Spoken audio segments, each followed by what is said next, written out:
E aí vem a pergunta, né? O que é o ressentimento?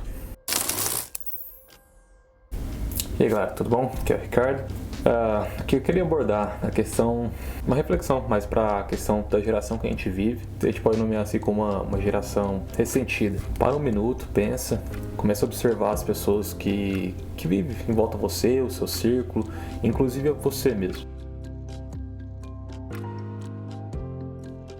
Como que essas pessoas se afetam no dia a dia com qualquer coisa, qualquer situação que lhes acontece que tira ela um pouco do padrão que elas têm na mente dela, de como deveria ser certas coisas. Ou, por exemplo, um amigo que simplesmente diz não para uma coisa que ele não tá afim de fazer junto com você, porque vai contra os planos dele, e aí você toma aquele não como uma certa ofensa, uma coisa pessoal para ti. Pensa um pouquinho no seu dia a dia, das pessoas à sua volta, se isso não é mais frequente do que você imagina. E aí vem a pergunta, né? O que é o ressentimento? O sentimento é um movimento da alma, onde a gente tem uma impressão de que parece que a mente ela tende a fechar, parece que o peito tende a comprimir para as possibilidades da vida. E Nietzsche, ele, para fazer uma explicação do que é esse movimento do ressentimento, ele usa uma comparação, parece um tanto quanto boba, mas é útil, que ele compara o ressentimento como se fosse a uma galinha, uma espécie de galinha. Mas como assim? Uma espécie de galinha. O que acontece? A galinha, se o dono da galinha desenha um círculo em volta dela, a galinha ela não sai de lá, ela fica presa naquele círculo, porque o campo de visão dela capta aquele círculo como o limite que ela pode ir. E, consequentemente, ela não sai de lá. Parece uma coisa tanto quanto boba, né? E ridícula, porque era só a galinha dar um passo para frente e ela sai do círculo. Mas é justamente por isso que é um exemplo tanto quanto prático e útil para descrever o que é o ressentimento, que é assim que funciona na alma humana, basicamente. Quando o ser humano ele está naquele estado de ressentimento, é como se ele fechasse o norte cognitivo dele. O norte cognitivo dele se fixa naquela abordagem, naquela situação que lhe ocorreu, e assim ele fica preso naquele círculo.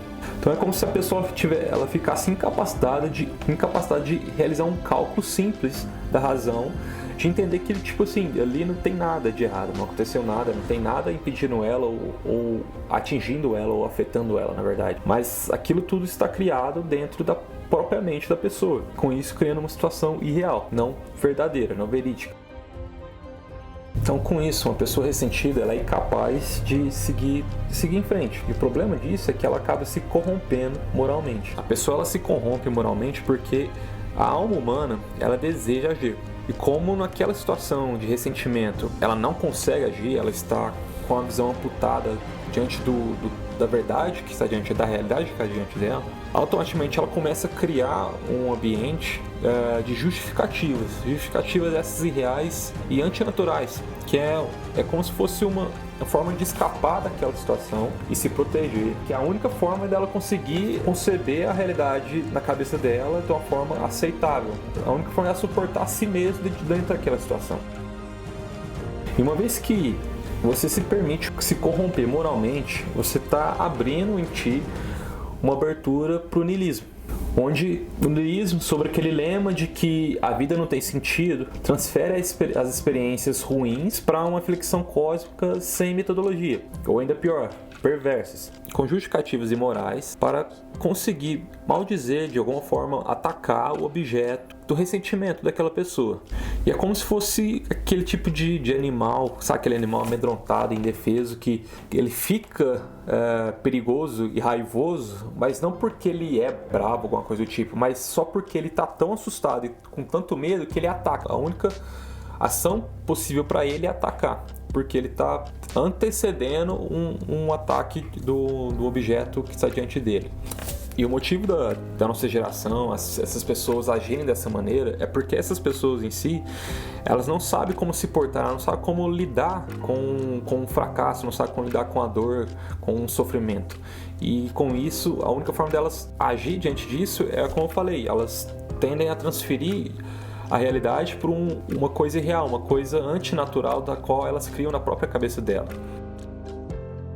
Os motivos sociais, os motivos os quais fazem com que a nossa sociedade seja dessa forma hoje em dia é vasto.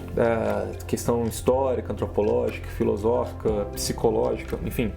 é gigantesca, mas não é o intuito do vídeo abordar isso agora. É mais trazer uma coisa mais prática de imediato. Então, mediante a isso, eu separei um pequeno trecho de uma frase do psicólogo canadense Jordan Peterson, onde ele fala o seguinte: as pessoas reclamam do mundo porque esperam que ele venha pronto, como se fosse um lugar para lhe servir. Mas esquecem que só terá paz quando entender que a saúde psicológica não está em receber, está em dar. Então, pensando sobre isso, a gente pegando a situação do seguinte, de um filho com a morte do pai.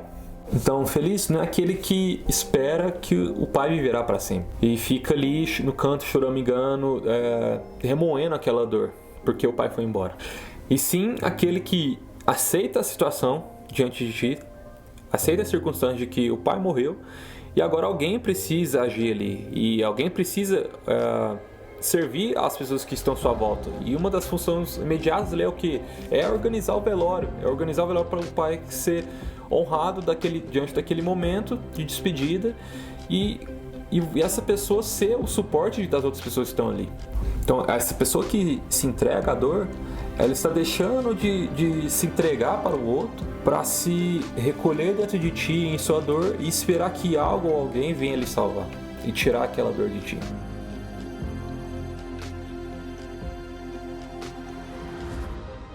A circunstância é um momento onde que o ser ele tem uma oportunidade de transcender a sua existência de uma maneira muito rica e forte, que é onde ele enxerga que diante dele tem uma dor, que é uma dor incalculável para cada ser, que é a perda de um pai, mas reconhecendo isso, ele observando que diante dele tem todas as outras almas, todas as outras pessoas, ele reprime, não reprime, mas ele reconhece aquela dor, aceita a dor e decide agir para o próximo, porque ele entende que outras pessoas precisam, mais do que ele talvez, desse apoio, desse polo, e ele deixa de ser um ser rebaixado e fraco e passa a ser um ser sóbrio e forte. E ao mesmo instante, para as outras pessoas que estão diante dele, ele passa a ser como se fosse uma fonte de luz das quais elas possam se nortear e encontrar uma forma de se guiarem diante daquela situação que é lastimável, que é difícil para todas as outras pessoas.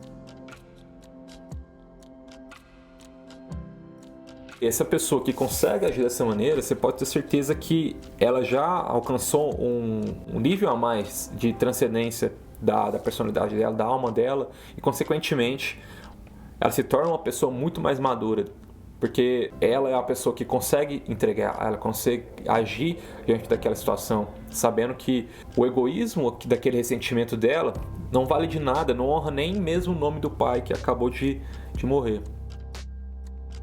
Então, tomando o contexto de tudo isso, a questão do ressentimento, tente refletir sobre isso. Como, por exemplo, a reflexão sobre a morte, sobre as pessoas da sua família, as pessoas que você ama. Se você já sabe que um dia elas vão morrer. E como você vai lidar com isso? Você vai ser a pessoa que vai se desabar, vai se desintegrar diante da situação? Ou você vai ser a pessoa que, diante daquela situação triste, você reconhece o valor daquele momento, que é a passagem da alma de uma pessoa para a eternidade, e com isso você, para honrar aquela alma, você se eleva, você mantém as suas bases fortes e entrega o seu amor, entrega a sua ação, o seu acalento para todas as pessoas que estão diante de ti. Com isso você transcende o seu ser, mais ou menos, como dizia anteriormente, e você se torna uma pessoa muito mais madura, muito mais respeitável e muito mais útil para toda a sociedade.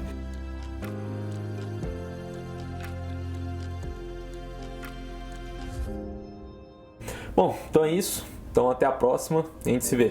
Abraço.